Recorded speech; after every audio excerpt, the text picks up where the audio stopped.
basically your question is to do with this. If I have a ladder and I lean it against the wall, the ladder stays the same length. How high up the wall does the ladder go? Well, actually depends on where the base of the ladder is. If I have the ladder straight in against the wall, it goes as high as the ladder. Yeah? If I have it totally flat on the floor, it goes as wide as the ladder. And in between, it follows a pattern. That relationship to this relationship changes according to a very special curve. The curve looks like this. Okay? All right? This is the angle. At 90 degrees, it is at 1. So at 90 degrees, the height up the wall over that is 1. And then at 0 degrees, here, it is 0. Yeah? And it varies in this proportion, which is a really funky proportion. That is the basis of trigonometry. A ladder will show you how it works. Yeah? Yes. They did all these measurements, they did all these measurements, they did all these measurements, they tried to find a relationship, and then they found a relationship. And they called it the sine. Yep. And often they talk about this angle here as an unknown angle, and when you're first introduced to it, you use the sine theta. Sine theta equals the opposite over the hypotenuse. This is the angle we're looking at here. The opposite is the height of the wall. The hypotenuse is the length of the ladder. Isn't that something to do with circles as well? Because if you put like the ladder on a circle and went around, it would make that shape with a pencil on the... Because it goes up, then down, then up, then down. If you have like straight. I haven't seen a presentation. Pythagoras? Yes. Called the rope stretches. The Nile. We're off. We're back in our time machine. Let's go back to last week. Woo! What are we doing this time last week? Where are we? What day is it? Thursday.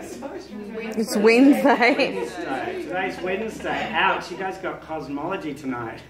Oh. You have no idea what hits you, so you're probably quite happy. Right? Wednesday afternoon, you kind of think, oh, this Morai's going to be cushy, it's all good.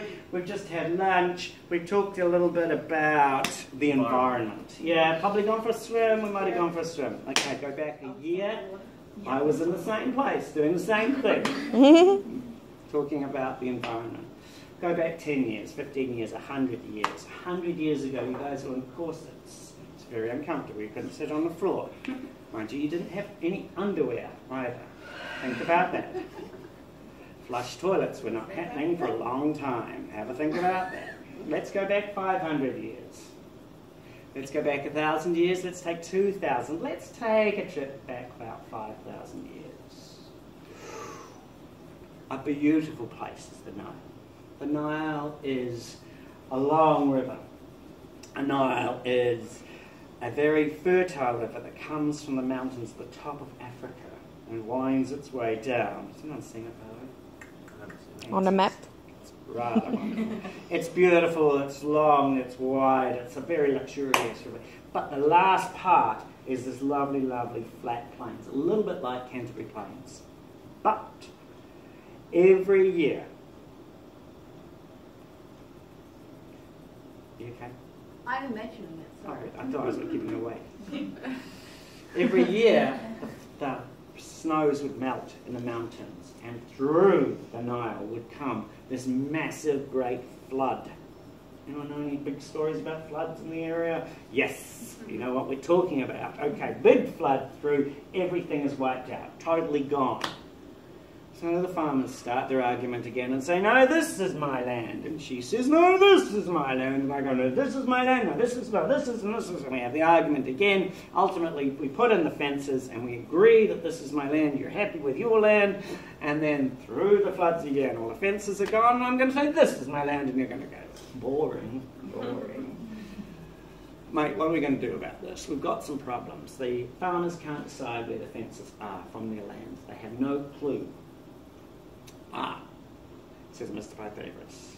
Ah, he says, I need one piece of rope, At the time they used rope to stretch, they stretched out the ropes. And you know what a knot is? A knot is a speed, a nautical speed, how fast the ropes are pulled out of the boat. Tells them if a knot goes past, they knot these ropes, and if a knot goes past, every now and then they know they're travelling at a certain speed, but if the knots pull out faster and faster, then they've got higher knots, travelling at a greater speed.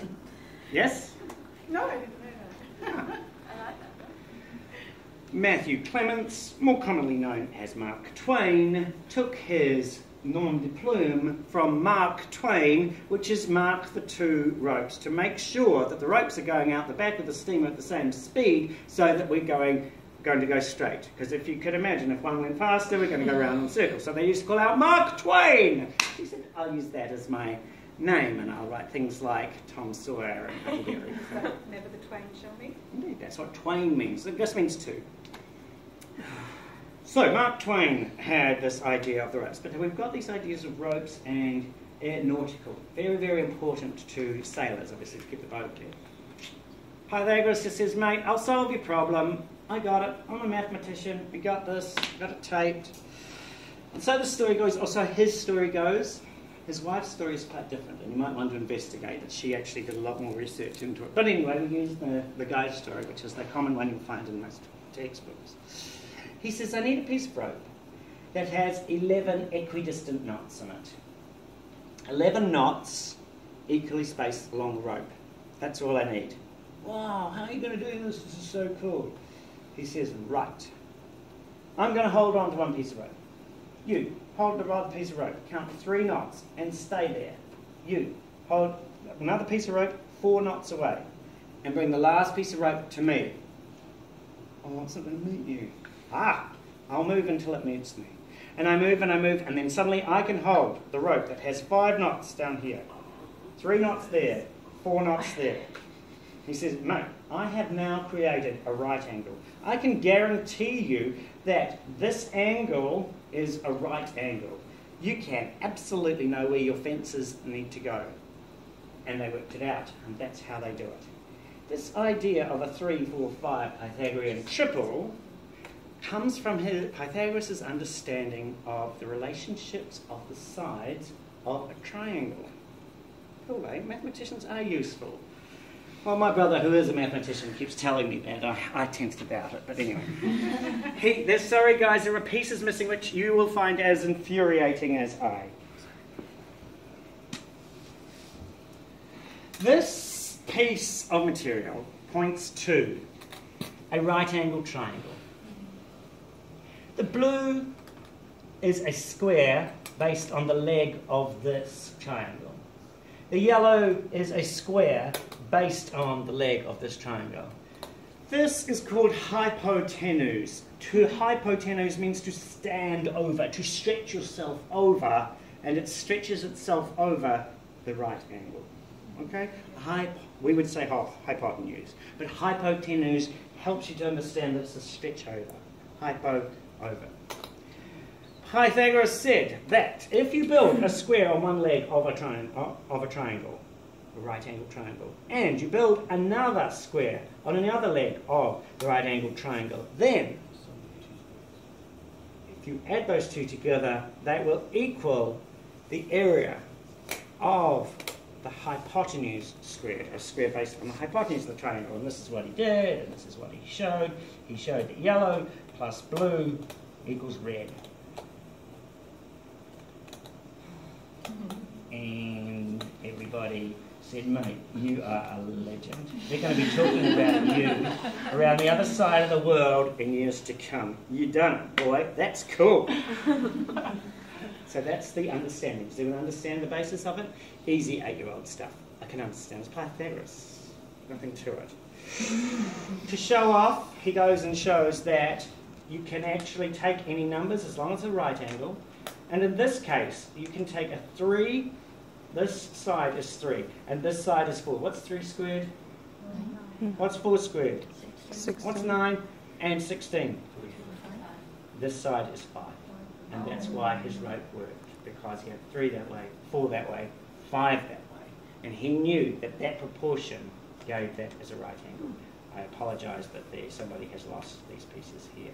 But I could pick them all out. I could put 9 and 16 in here, and you'd see that as 25. And I could put the 25 distributed across there, just as I just did. Okay?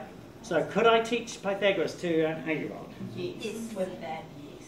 So easy, so easy. This is the bit that might challenge you a little. Euclid comes along and says, mate, you got some good ideas here, but you're not quite there. Euclid determined that if I drop this line, which is the way that I can cut up the hypotenuse, see my right angle here.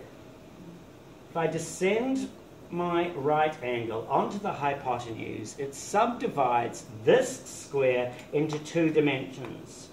And it does it so neatly that this is the same as that, and this is the same as that. So, it's kind of cool, hey?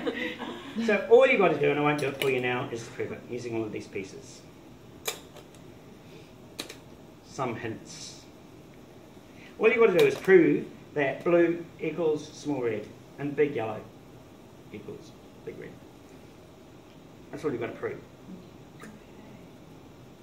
Without any reference to measurements or to numbers, just use this idea. We've got it here. This is Euclid's demonstration of the declension of the Pythagorean triangle.